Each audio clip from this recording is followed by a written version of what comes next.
Hi, I'm Diana Macedo. We're coming back on the air with new details on a U.S. fighter jet shot down by Iran. A U.S. official confirms to ABC News one of the crew members has been rescued. Let's get right to Chief Global Affairs anchor Martha Raddatz. Martha, what do we know so far? We know that. So the other one, MIA for the time being. But apparently one of the crew members has been rescued. Now, I don't know how reliable this information is because CENTCOM has been aggressively lying about it. Okay. And the first piece of information that we got on this incident came from Israeli news as well. And then also the American arm of Israeli news, CBS. So I don't know how reliable that information is either, if we're being fair, right? Just giving you fair warning here. It could be the case, certainly, that the search and rescue operations were successful and they got one out. It could be total bullshit. Okay. I don't know yet. It was a two-seater jet, an F-15E Strike Eagle. So there is the one crew member they have found and one crew member remains missing. Normally in this aircraft, there is a pilot in the front seat and a weapons systems officer in the back seat. It has been more.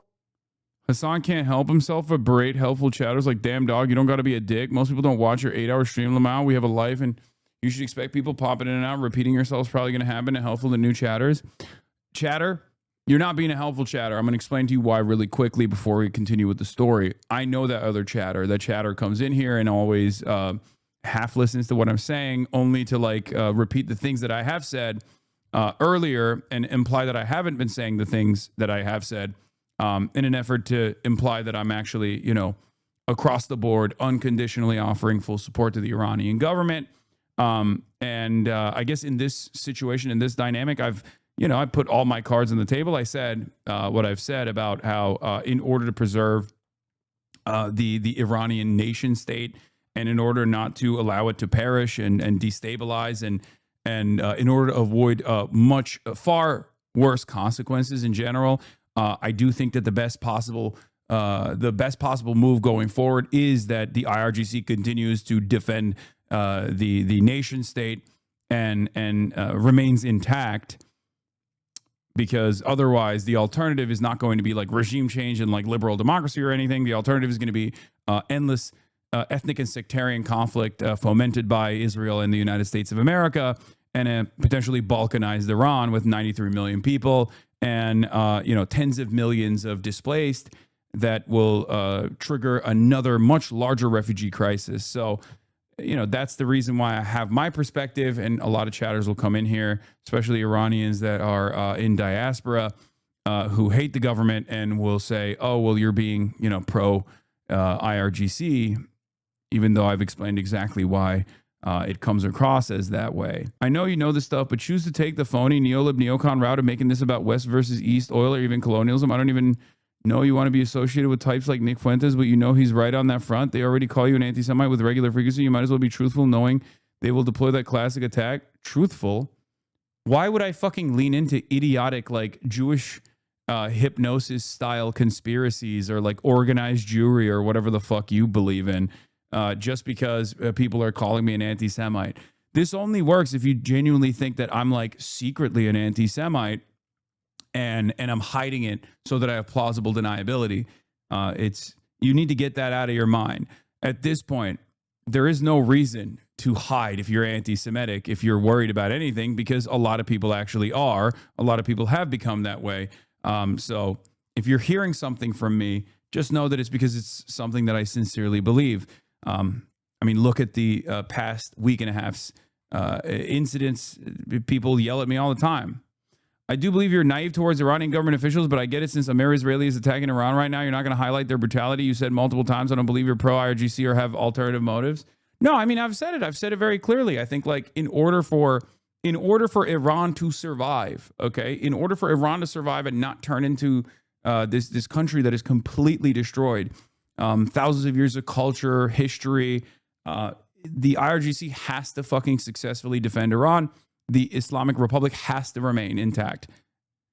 Anything that happens after that is up to the Iranian people. But Iran must remain sovereign because in the absence of Iranian sovereignty, there will be no liberal democracy at all. The other side of that, if Israel and America wins, quote unquote wins, Israel's victory conditions are a total fail state and Iran turning into Libya, right?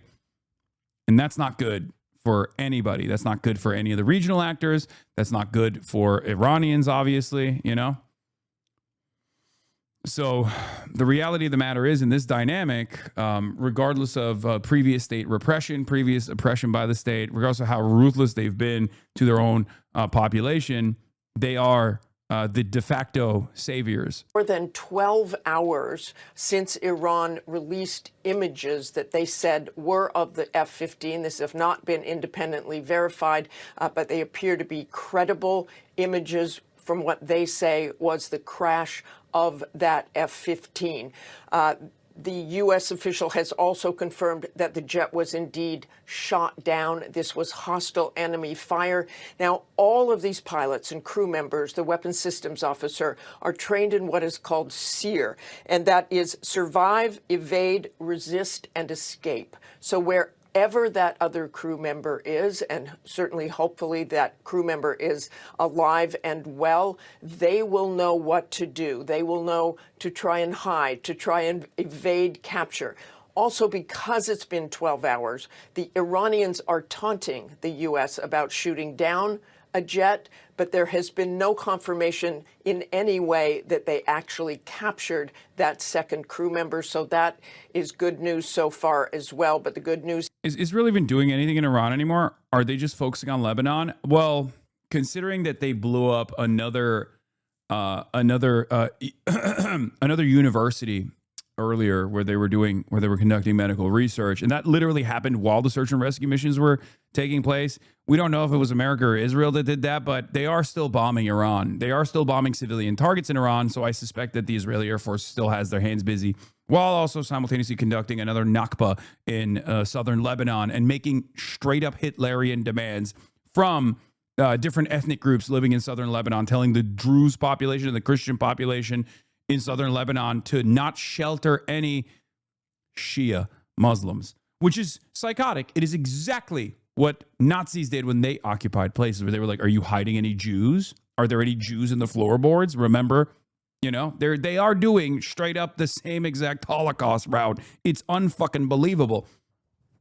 That's in Lebanon, of course, which, I cover every single day, but it doesn't get a lot of attention or a lot of coverage in the rest of mainstream news because obviously we're too busy also destroying Iran and trying to turn Iran into fucking Gaza. Here right now is that at least one of those crew members has been rescued, according to a U.S. official. Diane. That is good news indeed. And I want to bring in ABC News military analyst, former Marine Corps fighter pilot, Colonel Steve Ganyard, for more. Colonel Ganyard, how does this search and rescue mission change now that one crew member is rescued? Makes it much more difficult, Diane. The F-15E, as Martha was alluding to, is a tandem seat, so it's front and back. And so when there's an ejection, the weapons systems officer in the back seat goes out first, and then the pilots for deconfliction so they don't hit each other as they eject. So in this case, they shouldn't have been very far away. So that's what's concerning, is that they were able to pick up one, but either couldn't find or get to the other pilot. We do see that at least what it appears to be the location of where the aircraft went down looks to be very rugged terrain, so that may have played into it. But now that the Iranians know we have one and there may be still another out there, they're going to be looking for them, as will most of the military will be focused on rescuing that second aviator. And let's go to ABC's Selena Wang at the White House. Selena, just 2 days ago, the president said Iran had no air defense capabilities. So what does this mean for the administration now that Iran has shown it can still shoot down a U.S. fighter jet? Well, it certainly puts the president in a difficult position, Diane. We are still waiting to hear directly from the president about this situation. What we do know from the White House is... Well, guys, the president has spoken. He has. He's released a statement. He said this. I'm not even kidding. This is the only thing he's tweeted out since the F-15 fell. Keep the oil, anyone? What do you say? I mean, what can you say? What does this even fucking mean? The guy, the commander-in-chief, is a fucking baboon, dude. Just 2 days ago, we don't need the oil. Let someone else take care of it. And now he's saying, I guess, keep the oil, anyone? which I don't really fully understand what that means either. I guess he's saying like, we're going to keep the oil, or is he telling other people that they're going to keep the oil? Is he telling Iran that they should keep the oil? I don't know. And by the way, there's a lot more, there are a lot more aerial assets that have been dinged. Maybe some of them actually even fell as well. I'm going to get to that in a second. We're still talking about the F-15 and the recovery process, but two of the helicopters that were a part of the search and rescue operation were hit. Apparently the crew is safe, so that's another moment of Operation Epic Fail. Another epic victory for Operation Epic Fail. 2 U.S. rescue helicopters were hit by Iranian fire during F-15 search jet today. All crew safe. Source NBC. Once again, we don't even know how reliable this information is, but also, as far as I understand, another A-10 Warthog was hit as well. But that pilot, even though I think they downed the A-10, that pilot is safe. He was immediately rescued. I think he was able to make it out of Iranian airspace at least. So yeah, that was over the Strait of Hormuz. And I mean, the summary so far, the incidents is 1 F-15E fighter jet was shot down. 1 pilot was rescued. The search for the other, the weapons specialist, is still ongoing. And U.S. Air Force A-10 Warthog crashed in the Persian Gulf. The pilot was rescued. Cause unknown. Black Hawk helicopters were hit while conducting the search and rescue for the F-15E jet, and the crew is safe. So, yeah, that's... I mean, it's not looking too great. I will be honest. It's not, I want to believe. I want to believe in my mind, in my heart, and my soul that my president, my big, beautiful president, and drunk rapist Pete Hegseth are not lying to me. But it's becoming increasingly clear that they are maybe lying to me, right? Also, the United States apparently put forth a 48-hour ceasefire, and Iran rejected that proposal, which is also rather odd. Why would you demand a 48-hour ceasefire if you're winning and you're winning big? That doesn't make a lot of sense either, which Iran said no to regardless. That's weird. That's a weird thing. It kind of doesn't, it kind of doesn't align with the whole, victory parade thing that we were going with.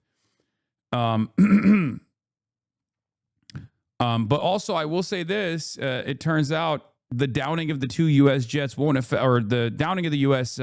Jets won't affect negotiations with Iran. Trump tells NBC News, which again, when you're bargaining from a position of significant leverage, right? That's how you showcase how powerful you truly are. You say, it doesn't even matter that we're losing these fucking planes, right? Like, I don't even care. I wanted those planes to be down so you can feel confident in your anti-air defense systems, right? Like maybe that's what he's saying. In a brief phone interview, President Trump refused to discuss the specifics of ongoing search and rescue efforts in Iran after the American jet was down, but he expressed frustration about some of the coverage of what is plainly an intense and sensitive military operation. Asked if today's events will affect any negotiations with Iran, the president said it would not. Nope, not at all. No, it's war. We're in war, Garrett, is what he said. There's also an F-16 that was potentially struck as well. There was an F-16 that squawked 7700 out of Iraq. While this was all happening, 2 possibly 4-manned aerial assets were struck and targeted by the Iranian air defenses within a matter of hours. Yeah, they were.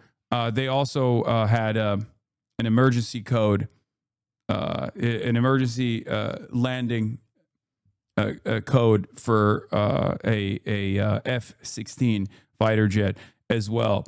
There was a strato tanker too. Jesus fucking. Okay, well, there are more aerial assets that have been struck than I can even keep up with at this point, which is usually what's happening when you're winning the war. Okay, I'm gonna need more Lego videos to fully grasp the situation. Let's just say the American Air Force is not having a fucking good day, okay, to say the least. This significantly undermines the argument that America has maintained air superiority over Iranian airspace. And not only that, but also how the fuck are they going to do a landing mission in Isfahan? How is that ever going to be achieved? Because like that's the thing that Trump has been floating. There's a couple different theories out there of what we can do with all of our hard-dicked Marines that we've sent into the region, right? Their cocks are hard. They're chewing on Blue Chew. They're eating all the best crayons. They gave them lobster-flavored crayons for this specific mission. They're ready to go, right? Dick's hard, ready to go. John fucking Rambo, okay? Now, the problem is a couple of the missions are either take over Karg Island and establish a forward operating base there and gain leverage over Iran to try and convince Iran to open the Strait of Hormuz that way. Issue here is Karg Island is not as fortified as like the mountainside is, but it's still within striking distance of Iranian missiles and drones. And even if you were to successfully land your conventional forces and defeat their conventional forces on the island itself, you're gonna get pummeled when Iran decides to, quote unquote, nuke the island. Not nuke it with an actual nuclear weapon, but with ballistic missiles. And I'm fairly certain that they would do that in an effort to kill as many American soldiers as possible, because it's a tactical retreat at that point that would yield a horrible a horrible defeat for American forces there. So that's one of the goals here. The other one is obviously the even nuttier one, which is some fucking zero dark 30 shit that Donald Trump seemingly came up with, where he wants to land in Isfahan, deep inside of Iranian airspace, going over the mountains and land in the Isfahan nuclear facility and excavate, create a runway, and excavate, like drop special tools specifically so they can dig down into the facility and take out all of the what we suspect is the enriched uranium that is inside of this facility, which, by the way, we don't even know if they're there. Take it out somehow, fly it out. Don't really understand how that's going to work either. That seems also that seems like another opportunity for Iran to take a significant tactical victory there as well. So I don't know. I just don't understand what those goals look like or how they would ever achieve it. They would have to also have a International Atomic Energy Agency scientists on the escort mission as well, obviously, to figure out what they're even looking at. Not even entirely certain how they would dispose of the enriched uranium if they're not even extracting it and taking it out of the country. So there's that. And then considering that they're still taking out F-15s and A-10s, I don't know if they even have the capabilities of doing a mission like this. And then I guess there's the other islands that are near the Strait of Hormuz, but all of which requires landing on Iranian soil, landing on the coastline at the very least, and also clearing out all of the launchers that are in these cave structures, deeply embedded and hidden inside of these complex tunnel systems that exist on both sides of the mountains. And we obviously have not been able to significantly deteriorate their launching capabilities at all. So not sure how you would create any sort of air superiority in that region, like guarantee air superiority in that region. Iranians, on the other hand, are obviously demanding that Americans do this. They are excited at the prospect of being invaded. I don't know if they're posturing. I don't know if they're just simply they're just simply saying that they're excited at this prospect, if they actually are. But they just keep saying, "Come closer, come closer," and who knows? Who knows if that will be the case, bro? I had a patient at work today tell me Ukraine opened the strait. That's crazy because There were Ukrainian drone specialists that flew into the UAE and immediately, I think, got shot by Iranian drones. So I don't think that's working out well for the poor Ukrainians that, again, have nothing to do with this and are just being sent there by Zelensky to be like, I'm playing a role here as well. And then they just get fucking, they just get destroyed. Like, imagine successfully evading Russian drone strikes, sometimes literally the Shahed drones that Russia got from Iran, only to like land in the Middle East, land in the Gulf, and then get killed by Shahed drones, but this time in the Gulf. And you didn't even have to be there. You could have just been defending your fucking country from foreign invaders. But Zelensky was like, well, we got to do this for Israel, big dog. We got to make ourselves more useful for American empire. It's insane. So, yeah, the missing weapons systems officer on the crashed F-15E made a contact earlier via encrypted radio device with the United States military, according to N12 News. Also, what the fuck is going on? Why is all this shit coming from Israeli news? Okay, why are we only learning about what's going on the ground from Israeli news? Every single piece of information that's come out has come out from Israeli news, for the record. It's always like N12, AmIsreal confirms one pilot was rescued. I'm like, the fuck? Sources familiar with the matter say the pilot is the one who makes the first contact via encrypted radio with the U.S. military. Following this, a special force is sent to locate him and rescue him. The navigator makes contact a little later, and the search for him is still ongoing. A senior Israeli official said that Israel has assisted and is still assisting the search, both with intelligence and by canceling several strikes it had planned to carry out in these areas that were canceled so as not to endanger the crew members and not to hinder their search. Oh, thank you, Israel, for not killing our fucking pilots. Israel was like, we really wanted to blow up every part of Iran, including the part of Iran where the downed jet is, but I guess we'll have to scale back. Thank you, Israel. Can everybody say AmIsreal hi? Can we thank Israel real quick? You know, they're not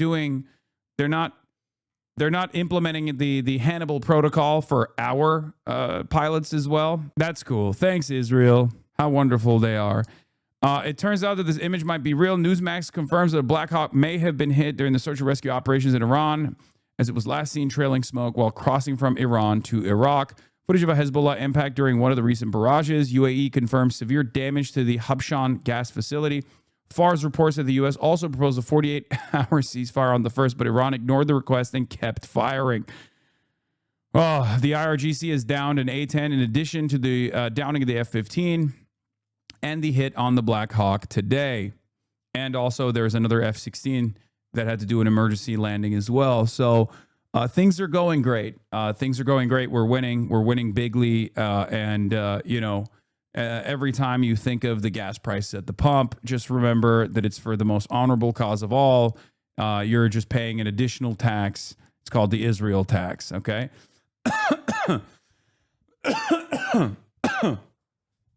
What a day to be monitoring the situation. Happy Easter, everybody. Happy Good Friday. Sorry. I don't know why I'm coughing.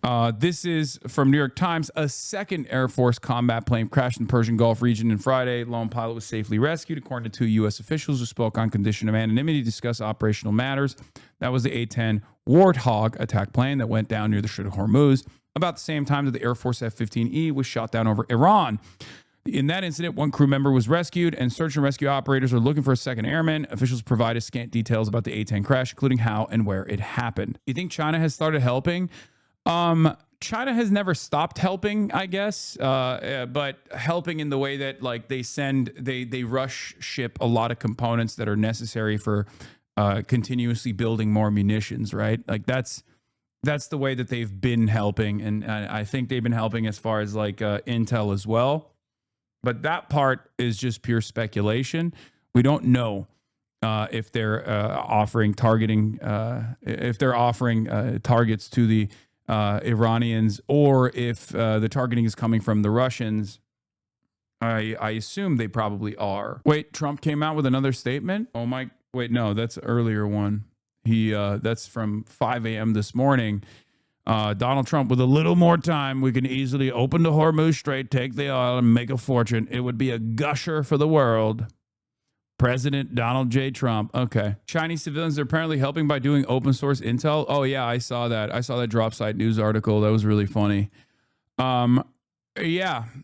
So things are going great. I mean, things are going fantastic. America is winning bigly. I just want to keep repeating that over and over again. It's like I need to keep saying that to myself so that I keep believing it, right? Like as a part of the war effort, right? President Trump has been briefed, but no official on the record statement from the president himself. And to your point, this comes as this administration has been repeatedly touting that the U.S. has essentially decimated the entire Iranian regime as well as its military. The president, in his first primetime address to Americans since the war began, said that Iran has no anti-aircraft equipment, no navy, its air force is in ruins. This administration making it clear that the U.S. essentially controls the skies over Iran. But what we are seeing, Diane, is that despite the sustained U.S. assaults, heavy bombing, that Iran is still able to maneuver and inflict real pain and damage here. And when it comes to the impact on American service members, so far since this war began,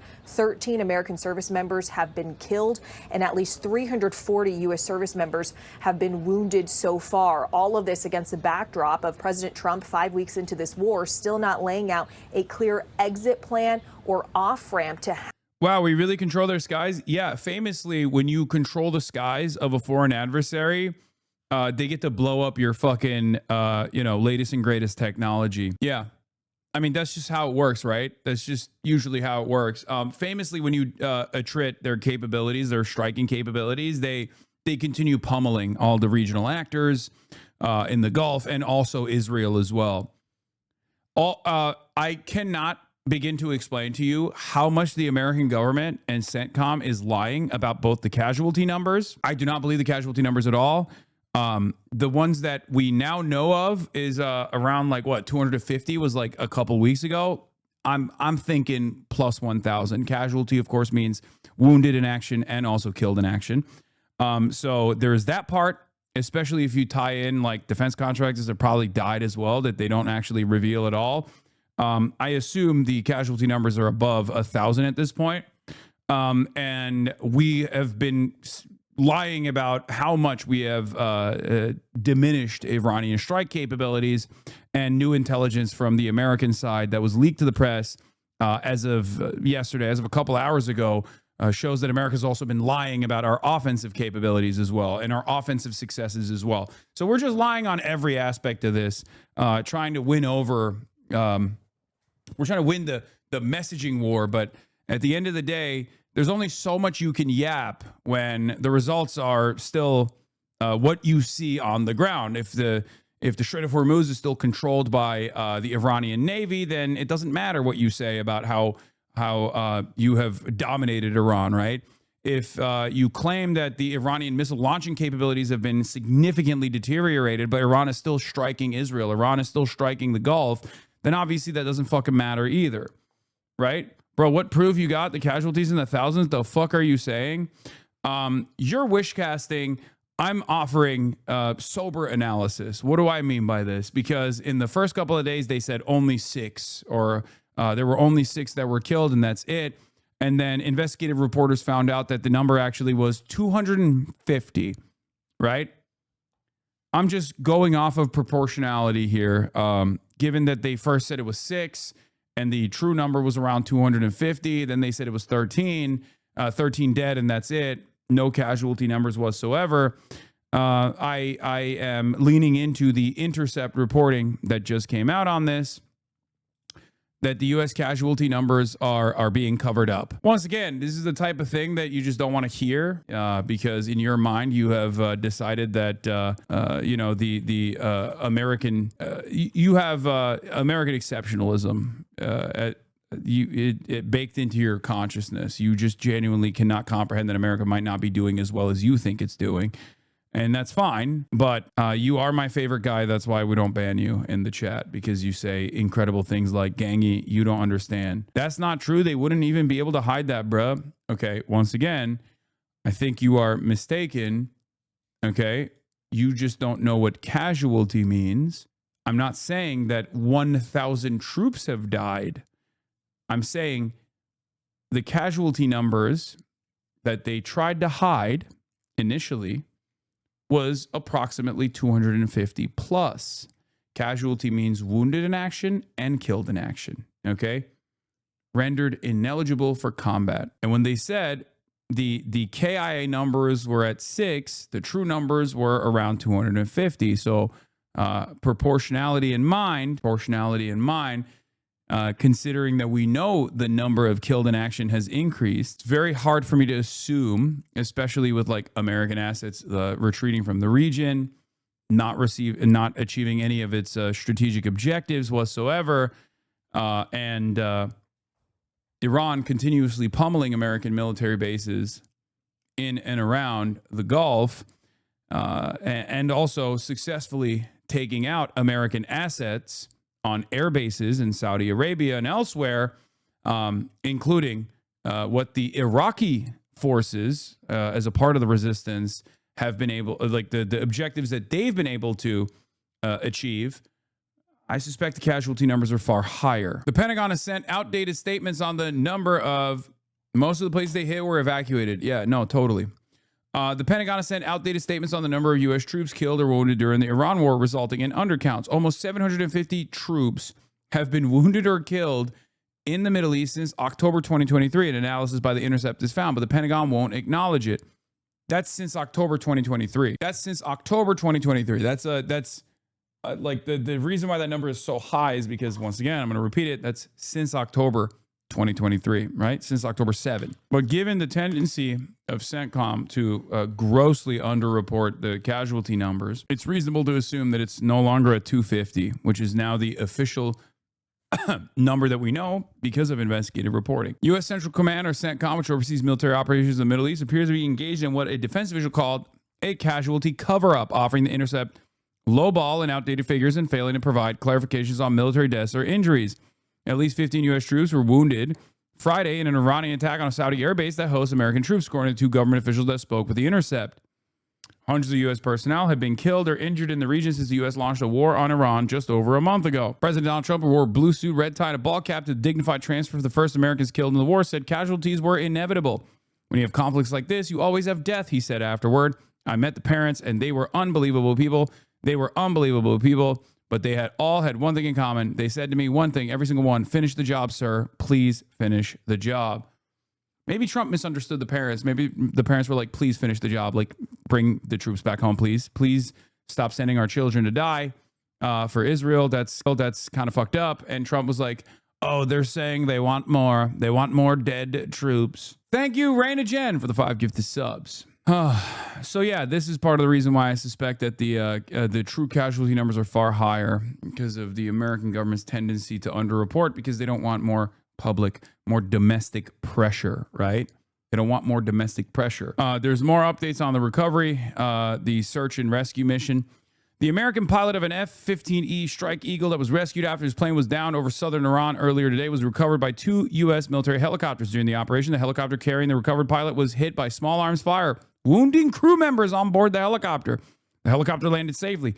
All service members are receiving initial medical treatment and will be transported for further medical care, 2 U.S. officials told CBS News. You know, the people that were welcoming them as liberators were, I guess, shooting at them, but the wires got crossed. They were, those were welcoming bullets at the helicopter from the Iranians that were like, please come down, save us. We're welcoming you as liberators. We just want to show you how much we love America, right? Anyway, this weekend may be a critical window for Trump, says Sina Tusi. Today is Good Friday. U.S. stock markets are closed, and many major markets across Europe and parts of Asia are also shut for the long holiday weekend, with some remaining closed into Monday.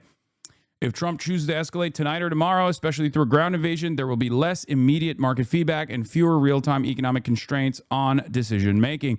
The gamble may be that by the time markets reopen, the situation on the ground has already shifted significantly, reducing the risk of an immediate market crash and leaving markets to react to a new reality rather than shape events. Recent U.S. military activity also points in such an escalatory direction. The targeting of bridges, transit nodes, and along with strikes on broader Iranian military infrastructure such as bases and weapons stockpiles not directly involved in this conflict so far, suggest efforts to disrupt logistics and shape a battlefield on the ground. Reports of the deployment of close air support assets further indicate preparation for operations that would be aimed at constraining ground force movement and complicating Iranian counterattacks because, as you may or may not have found out or can comprehend, you don't have to be a missile autist or a plane autist to understand A-10s are only deployed if you are now interested in sending troops into Iranian territory, because A-10s can operate with direct line of sight. You can't use Tomahawk missiles if your troops are far too close to the Iranian troops, right? All the standoff munitions that you could use when there's no troops on the ground, you no longer can use. You need close air support. That's what that's what A-10s provide. All of this is an indication that America is moving in the direction of boots on the ground military warfare. Trump may also think his potential fortunes point in this direction. Backing down would carry costs, while escalation with this window offers a chance to shape both the battlefield and the narrative before the full economic consequences register. Framing developments around a symbolic moment like Easter may also help him present escalation as success and personal strength rather than perpetuating an open-ended and uncertain conflict.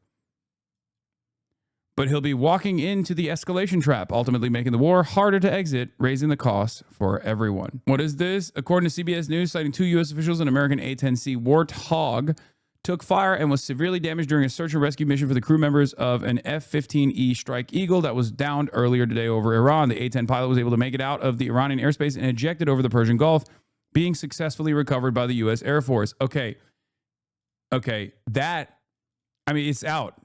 Like, it's over. They took it down. It's official. They downed it. They downed an A-10 Warthog. One of my old homies, an officer in the Air Force JTAC. They conduct air-to-ground targeting from the ground. He went social media silent. I need to explain something to you guys. Okay? The problem is America, for like the last 40 years or even longer than that, has not fought against the military that has the capabilities of refusing air superiority.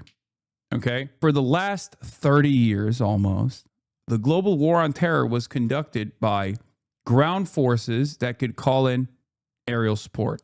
Okay? Instantly. They get shot at, they duck and cover, and they call for air support.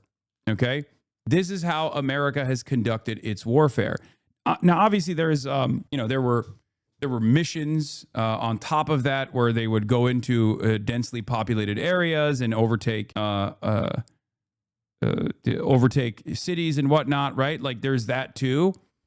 But most of the time, Americans would get pot shots from afar, figure out exactly where the enemy positions were, and then call in for air support. This is a very different situation because because of the competency of the military that we're trying to destroy and dominate, and because of the fact that they still have denial capabilities. Okay? Like, they can still clearly take out our aerial assets. That's new. Okay? These aren't just a bunch of dudes that are using stingrays that were left over from the USSR invasion of Afghanistan.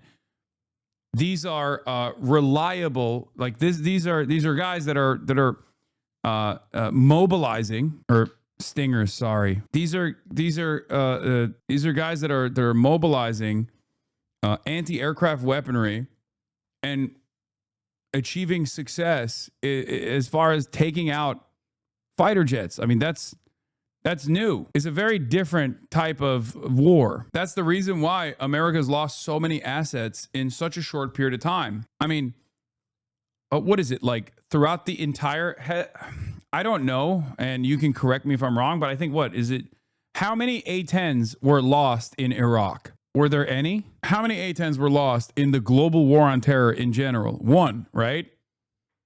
7? Someone is saying 7. Like, in one bad day, the U.S. Air Force received like the total amount of damage that they would not receive in like months of conflict. Fixed wing losses in Iraq. I wish there was a way to. Oh yeah, here, 8th of April 2003.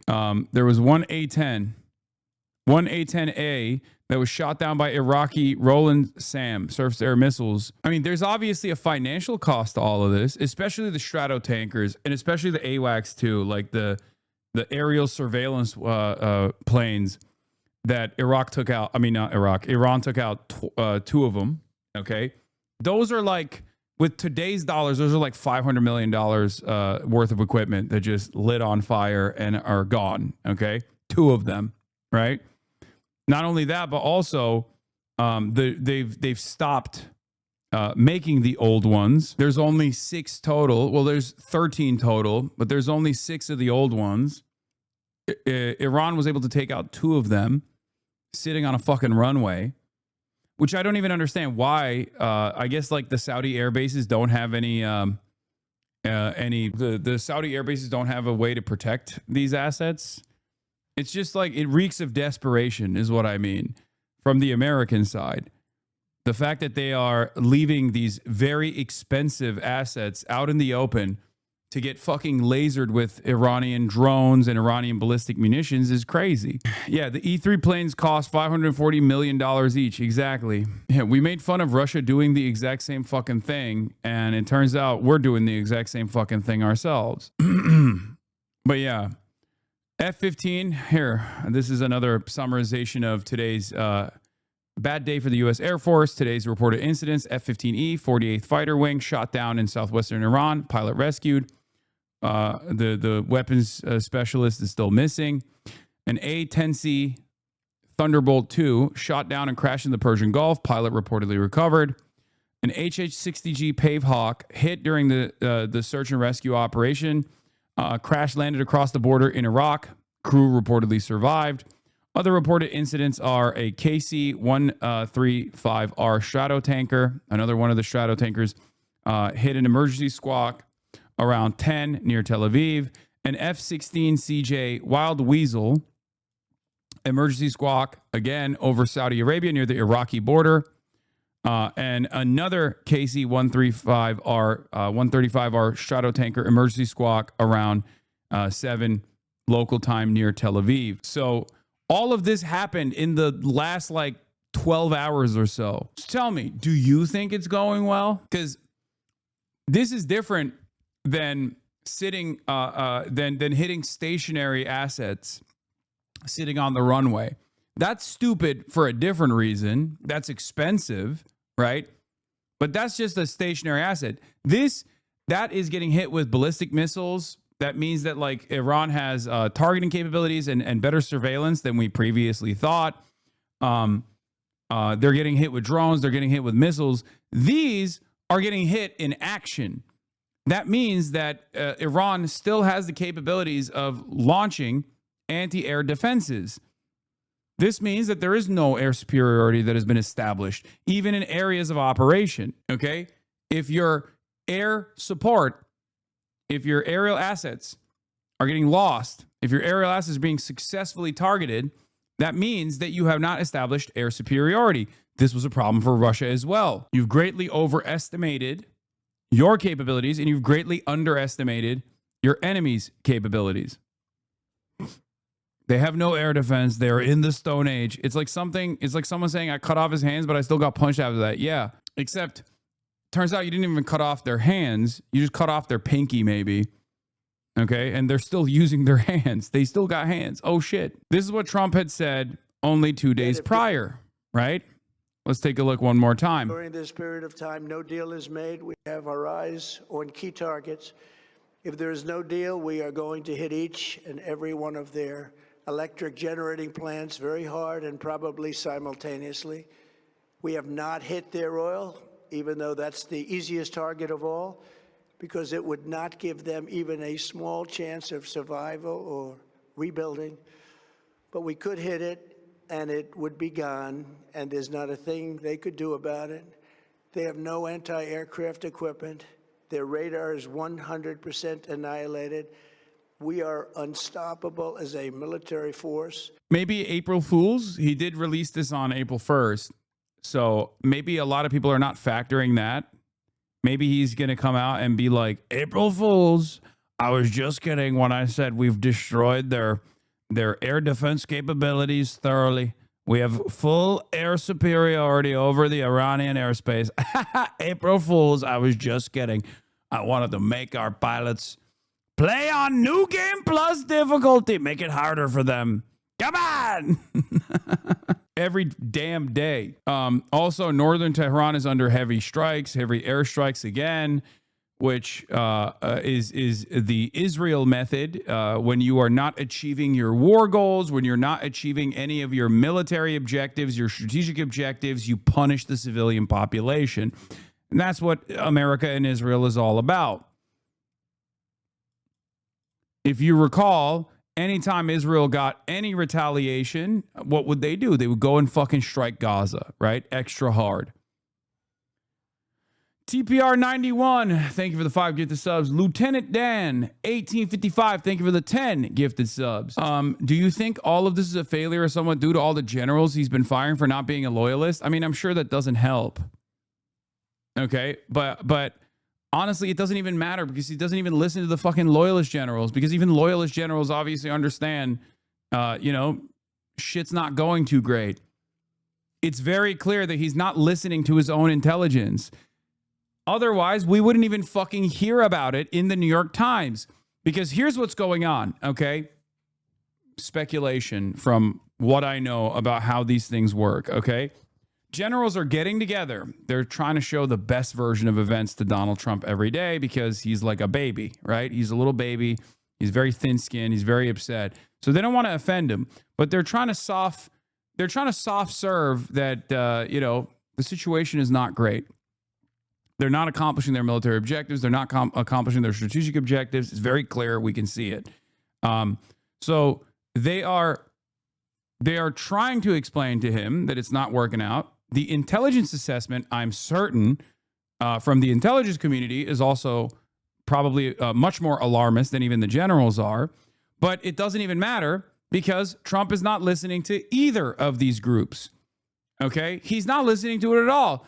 Why do I know that? Because then the intelligence community leaks those assessments to the New York Times. You don't do that unless the administration is not listening to you. And I'll take it even one step further.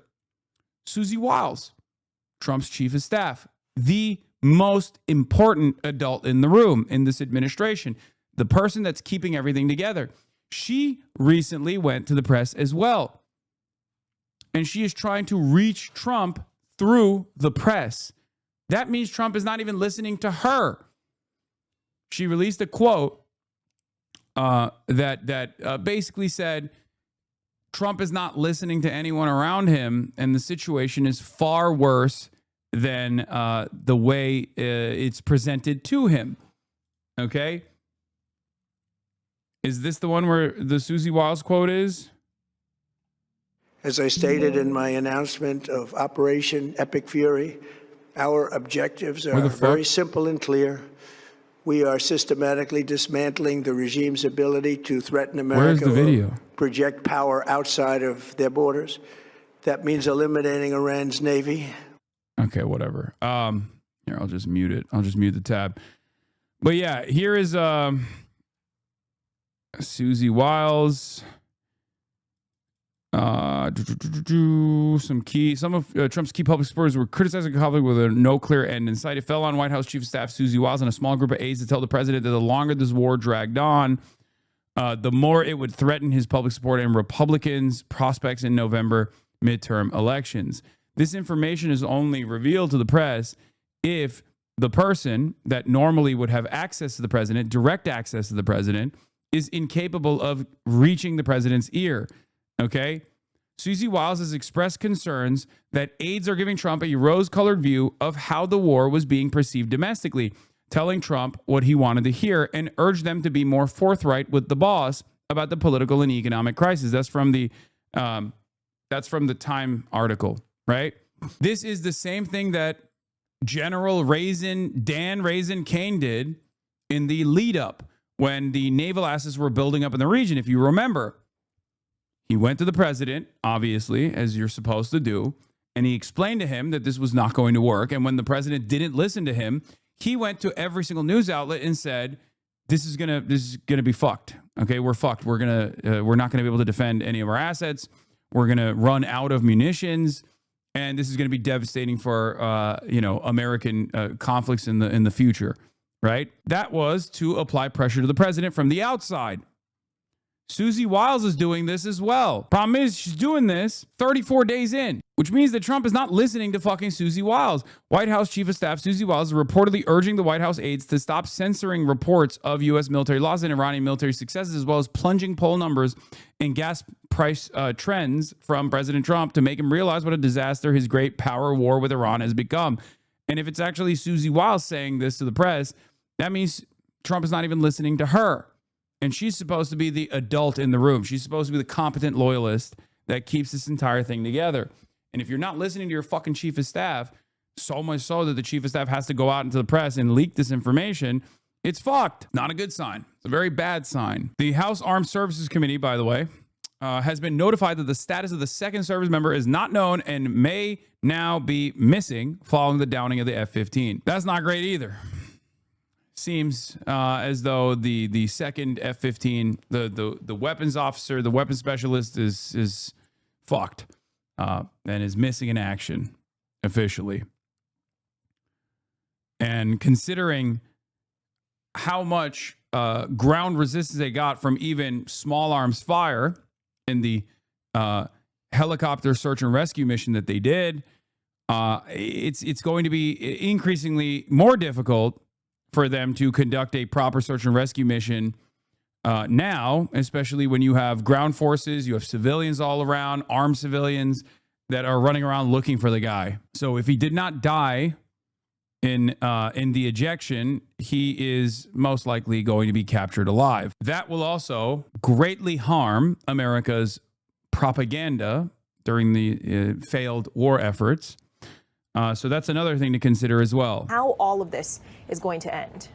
And ABC's Britt Clennett is in Jerusalem. Britt, just a little while ago, as Martha mentioned, Iran's parliament speaker was taunting the U.S. on social media. What does this incident mean for diplomatic efforts between the U.S. and Iran? Yeah, he took to social media saying that after defeating Iran 37 times in a row, this brilliant no-strategy war they started has now been downgraded from regime change to can anyone find our pilots, please? Wow, what incredible progress. Absolute geniuses. You know, Iran knows this is not a popular war at home and abroad, that even America's NATO allies are growing increasingly frustrated with the mixed messages, the lack of clarity on war aims, and the apparent failure to war game the outcomes, such as preparing for the closure of the Hormuz Strait, one of the most important waterways in the world, through which 1/5 of the global oil supply flows through. And as you say, they're still able to fire on a daily basis at multiple targets. So certainly it does raise a lot of questions and frustrations too.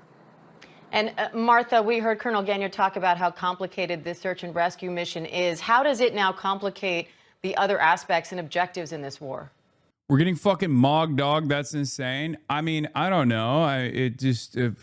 Have you thought about listening to what Asmongold has to say? I'm sure he has a lot of clever opinions on everything that's unfolding. You know, I'm sure he's out there. He's out there talking about how everything is great. As a matter of fact, everything is great. We're doing fantastic. Remember, we killed an 86-year-old guy who has cancer. So that was who had cancer, right? Like that was pretty cool, right? Remember that? Remember when we blew up that school and that was awesome too, when we killed those little girls at school? You know, I guess you just have to like lean into that stuff. Talk about how wonderful it is that we blew up a fucking bridge. Wild how they want to claim Iran is taunting them. Iran is taunting. That's true. Iran is abso-fucking-lutely taunting. That's 100% true. They are. It's not, I mean, dude, Galabaf every day comes out with another, you know, cleverly written statement about how Americans ain't shit. You know, they are absolutely doing a fairly decent job with the limited confines of. I mean, they have limited capabilities, and they're doing a very decent job of defending Iranian soil, and obviously.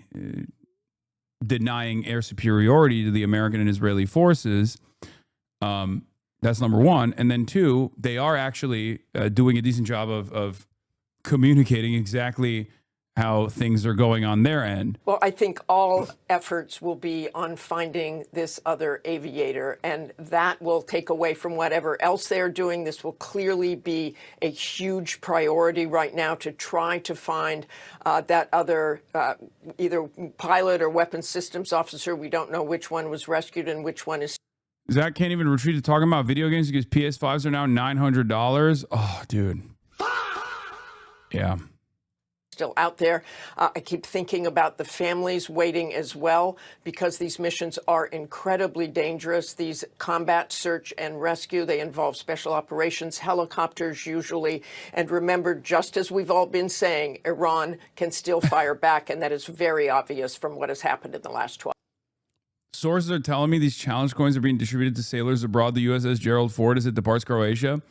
See, the other problem here is also the lack of support at the domestic level. When Americans don't support our war efforts, when we don't understand why we're doing this, when it's overall unfavorable by American standards, it's much more difficult to craft a narrative that we're succeeding that actually penetrates collective consciousness. Most people are looking at it and going, I don't think this is going well. I don't want this to happen at all. I'm not exactly sure why we're doing it to begin with. It's going to be, I mean, obviously, like the Iranian side's communications are probably going to be a lot more successful at destroying what remains of the morale. This is a joke, by the way. Yeah, the laundry token, wash token, help keep our restrooms clean. That's a joke. This is an American joking about the American capabilities. 12 hours. All right, Martha, Britt, Steve, Selena, thank you again. We are hearing one of the crew members from a U.S. fighter jet shot down over Iran. One crew member has been rescued. The other still not found. We are going to continue monitoring this, and we will return to your regular programming now. Coverage continues on ABC News Live and abcnews.com, and we'll have a full wrap-up on World News Tonight. I'm Diane Macedo. Have a great rest of the day. All right, let's go ahead. Ooh, let's hear what Fox News had to say about this. Bring in Dr. Rebecca Grant, national security and military analyst. I know they're gonna cook. They're gonna cook. Let's hear it. Dr. Grant, thank you so much for joining the program.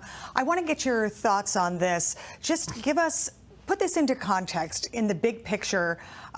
This has been going on now for over a month. This is no victory for Iran. Military analyst reacts to downed F-15. I mean, what do you say to that? You know, this thing that absolutely was unexpected and sucks major dicks for us is actually not a victory for the enemy at all. And this is the first U.S. warplane that has been shot down. We wanted the plane to fall, dude. I guess it does bring into focus the real deal. Asma's most recent response about Iran to you. Radically killing their own people, then assigning ownership of it to Israel and America. No, maybe Israel and America helped because they thought that it's bad to kill your own protester. Guy who literally said regime change wars and like democratizing Iraq is a fucking spectacular failure and didn't work is now heavily leaning into that exact same narrative at a time when the American government isn't, right? Donald Trump is not even doing this. Donald Trump is basically saying, yeah, we're doing it for oil. Who gives a fuck? We're going to bomb everyone in Iran. And Asmongold is like holding on to this idea that like there is some kind of democracy at play here, some kind of liberation at play here. Also, same guy who has demanded that the American government kill protesters. Same guy who has said America should kill more protesters and put them in concentration camps is now talking about how like we're actually blowing up Iranian bridges, blowing up the Pasteur School of Medicine that's been around since 1920 that actually created indigenous COVID vaccine. We're doing that to liberate the Iranian population somehow. No one believes this. This is unbelievably stupid. I don't even think Asmongold believes this. He just has no other option here. Just because they want to change the government. The people weren't doing anything wrong. He just justified mass murder of civilians because of Israel. As I've said before, Hasan will always fall off on the side of defending, rationalizing, justifying, and downplaying Islamic terrorism. Islamic terror. What is the Islamic terrorism? They did Islamic terrorism to our F-15 fighter jet earlier today. Did you guys see that? They did Islamic terrorism to our U.S. Air Force A-10 Warthog when it crashed near the Strait of Hormuz. That was really fucked up. The way that they did Islamic terrorism to that. Really fucked up, dude. It's Islamic terrorism when you say Israel shouldn't do a genocide. Thank you, Asmongold. Oh, dude. He will always do this every single time. Yeah, this is his new talking point about you regarding defending Islamic terrorism. He's done it a few times recently. Yeah, it's going to be it's going to have limited success, I think, as the situation unfolds and as people start having to reckon with like how unsuccessful the American initiatives have been thus far. As more and more, American U.S. Air Force assets are taken out, they will realize that it's not, this kind of counter narrative doesn't actually work. I'm just giving you an accurate analysis of the things that are happening. He has embraced the Hasbara, Israel, tiny country size of New Jersey. Isn't it crazy that they can't even have one country? Some shithole that's the size of New Jersey, Israel, they can't even have that. Israel, size of New Jersey, Israel. Why can they not have Israel? One country, tiny nation. Israel, size of New Jersey. No politic here. Oh, he's so fucking based, dude.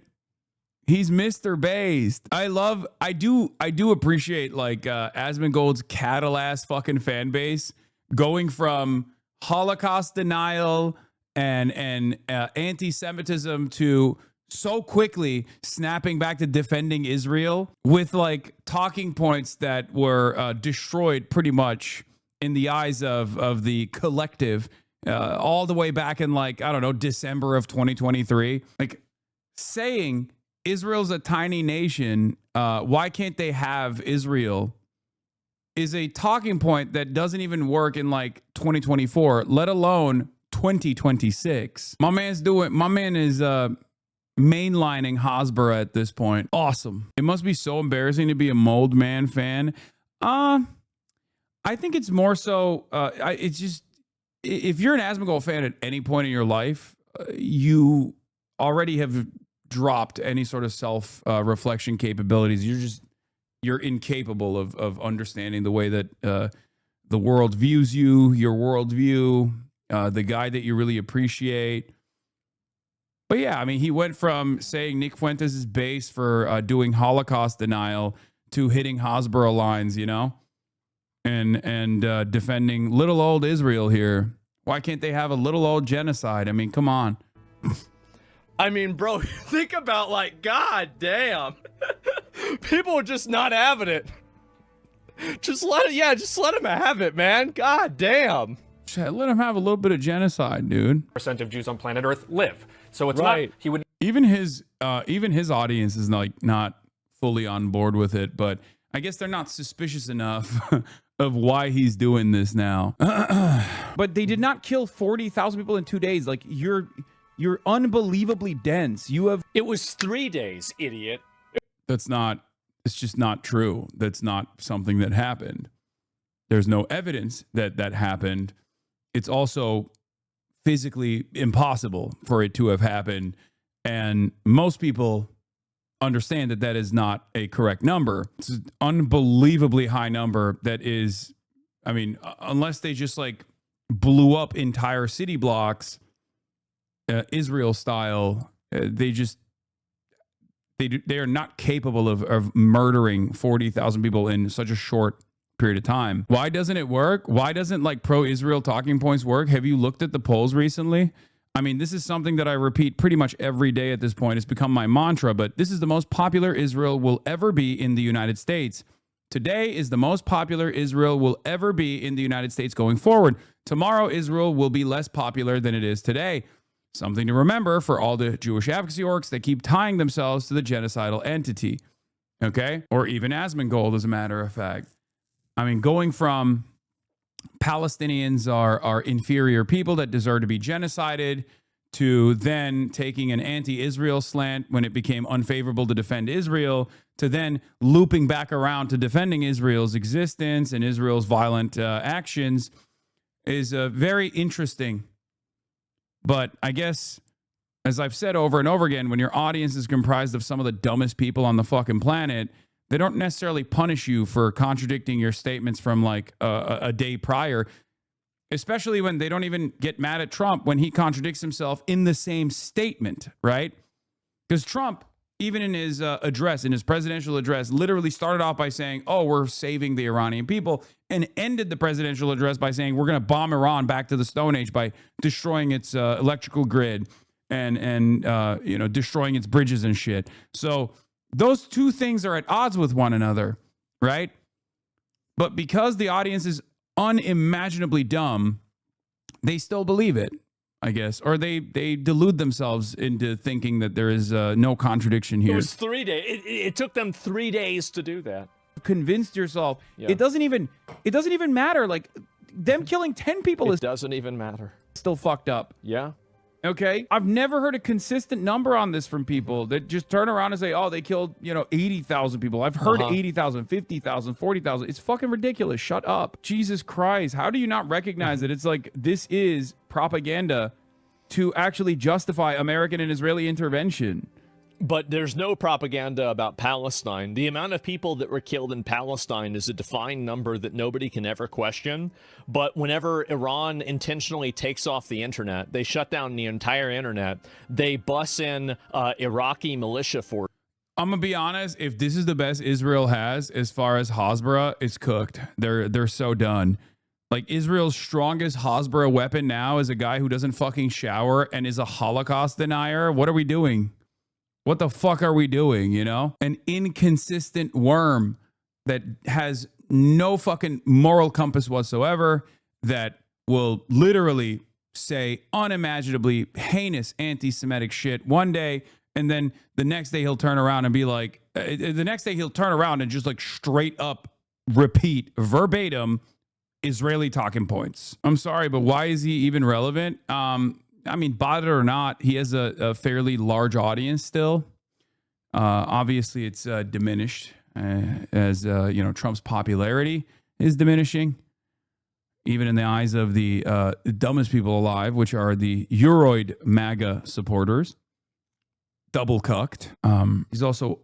He loves talking shit about me, but hates the prospect of talking to me. But times are changing. He's doing crazy propaganda right now, debating chatters with Israeli talking points, being a debate pervert. But he's not smart enough or quick enough to actually defend Israel. Even if you were brilliant, it would still be an incredibly difficult endeavor. Okay. Oh, Trump won't say what the U.S. will do if missing pilot in Iran is harmed. We hope that's not going to happen. Well, that's an admission that they couldn't extract them and have no idea what the fuck is going on with the pilot. Okay. Don't you got his number? Call his ass. No, I don't have his fucking number. What are you, crazy? Every argument he makes is literally him just fighting against his own lack of knowledge. For example, he tries to bring up the Gaza numbers. Obviously no idea. 1, what the number is. 2, that it's been the official number for almost 2 years now because the devastation is so immense. 3, doesn't understand that the CIA, the American State Department, and the Israeli government utilizes the Hamas health ministry numbers. Those numbers have actually been checked, and they are almost always a significant undercount due to the fact that the healthcare infrastructure has been completely devastated or destroyed by Israel.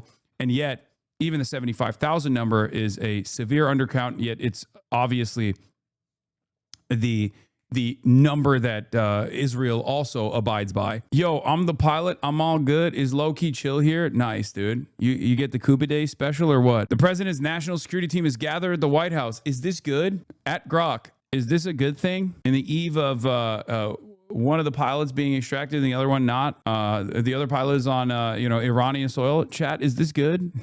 Chat, are we winning? At Grok, explain this to me like I'm 7. What are you aviation experts saying about all these planes down? The ones I know are freaking out. I mean, the people that I lean into for knowledge in this on the OSINT side are not exactly fond of American imperialism. So they have offered fairly reliable coverage thus far. I don't know what like the pro-America, pro-Israel OSINT side is saying about this. But I do feel like they've stopped coping, because this is like the level of cope necessary to make this situation look good when America's lost a tremendous number of assets in a matter of like 12 hours.